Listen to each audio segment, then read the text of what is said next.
episode of Cooking with the Charleses. Today I'm gonna make some gumbo mixed rice. And what I'm gonna start off with is, I have some oil. I like to use oil that I've used for something else. And I think I use this one to fry something else. So I'm gonna use this one for the base. And then I'm gonna add some garlic to it because I don't have any andouille. And then I just have the minced garlic here. So I put about a tablespoon.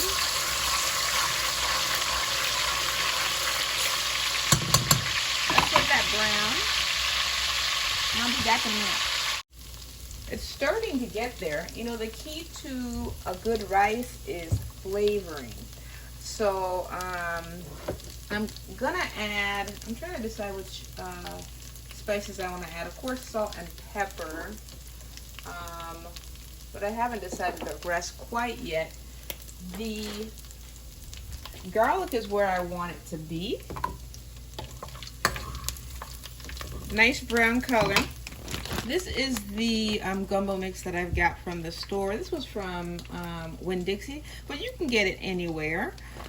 I'm going to add it to the oil. Be careful, sometimes it kind of goes a little crazy. Alright. Let's let that come together for a little bit. But I want to add the spices pretty quickly. So I've got some salt. Maybe a little more salt. There. I've got some pepper. It's just hiding behind here, but it's coming. Some pepper.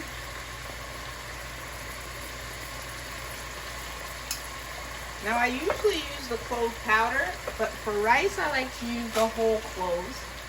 So let's get a little bit of that out. We'll rinse it first. You can put whatever you're comfortable with. That's going in there. I'm going to add a little bit of accent. I could dry my hands off from the cloves. It sticks. A little bit of accent.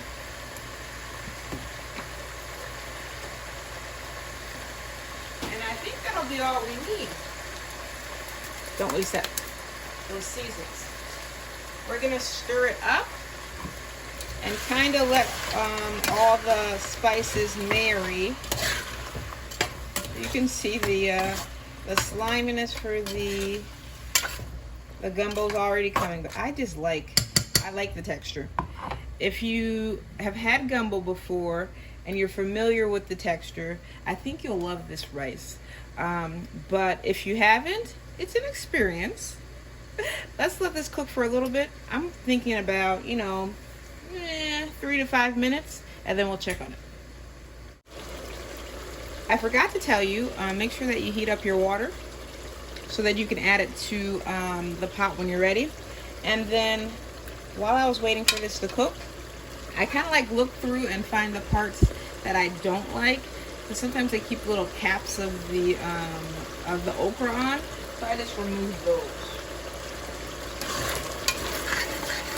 But I did taste it, and the flavoring is very good. So it's right where I want it. Let's give it it's only been a couple minutes, so I'm going to give it a couple more, and then we'll add the water. So this is about where I like the base to be. So I'm going to add my water over here. It's almost to boil, but not quite.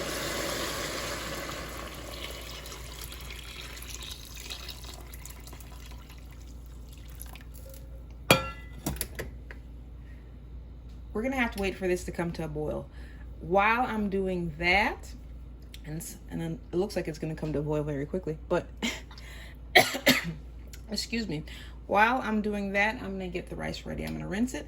I'm gonna get it prepared to add to the pot. I'll see you in a little bit.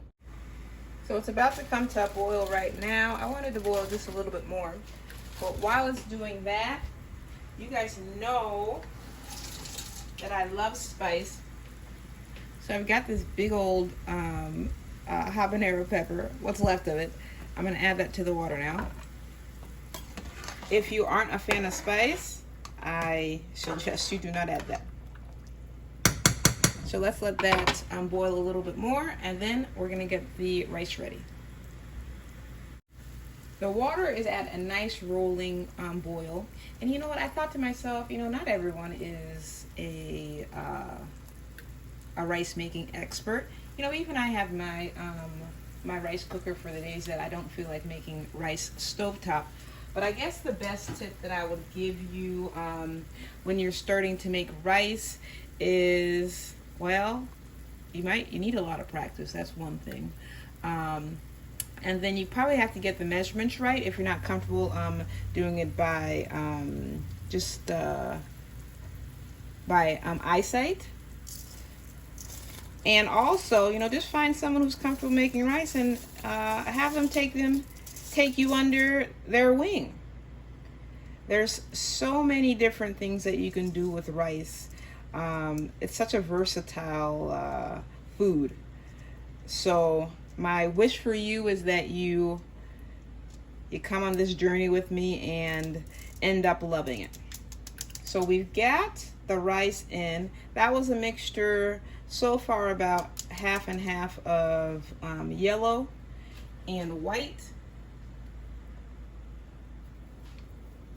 I'm gonna stir it up, and I'm gonna see if I need more, which, you know, I'm thinking I do. The rest that I'm gonna add in is going to be white. Because, quick tip, you know, yellow rice takes a little bit more water to cook than white rice. But I'll be right back. Okay, so here's the rest of the white rice that I'm adding to the pot. We'll stir and we'll see how it's looking. I don't know if I've told you guys, rice is one of the first things that my parents allowed me to cook by myself on the stove when they weren't home. You know, I was in like elementary school, but they trusted me to make some rice for dinner, and it was not pretty in the beginning, but they gave me several chances and I got the hang of it. My mom never told me like, oh, you put this much rice in there or this much water. I just kind of watched how she did it, and then I took it from there. But this is about how I want it to look for how much rice I want in there. What I'm going to do is I'm going to let it boil for a little bit. I think I'm actually going to put the top on and let it boil. And then I'll check on it occasionally until it's to the texture that we can lower it and let it cook. It's been about 5 minutes or so. Let's stir and check it out. Okay, it's almost to where I want it to be, but not quite to lower it. Make sure you keep the pepper within view, because I don't want the rice to be like so spicy that people are like crying tears, and not tears of joy. So I'm going to take that pepper out right before I lower the temperature. Let's give it like a minute or so more, and then we'll come back to it. We are back. Let's stir. Okay. Just by the sound of the rice, I knew that it was time to lower it, so I lowered it, and I put it at like, it goes up to, you go up to 9 on my stove, and it's on 2 for me. So almost to the lowest setting.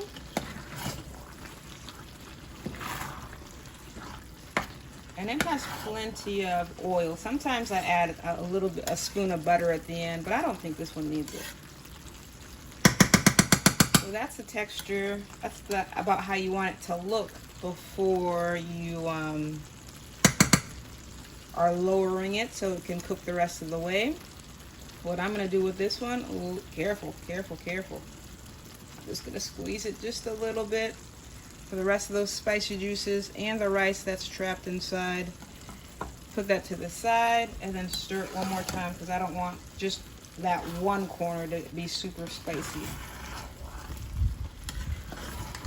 It is smelling so delicious, and it's gonna go so well with the black garlic chicken that we're making.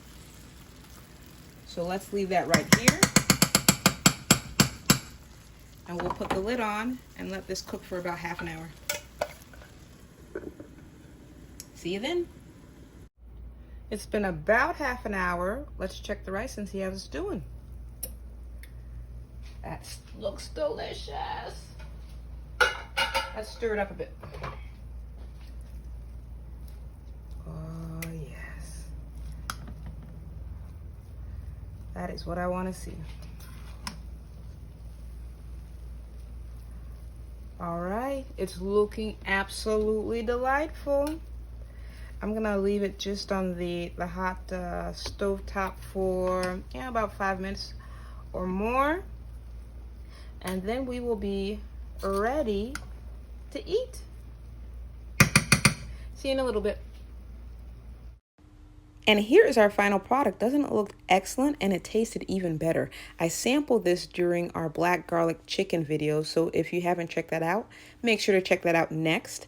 I just want to say a huge thank you to our subscribers, current, new, and maybe you, if you'd like to click the subscribe button, go ahead. It's free, and you get to watch us each and every week.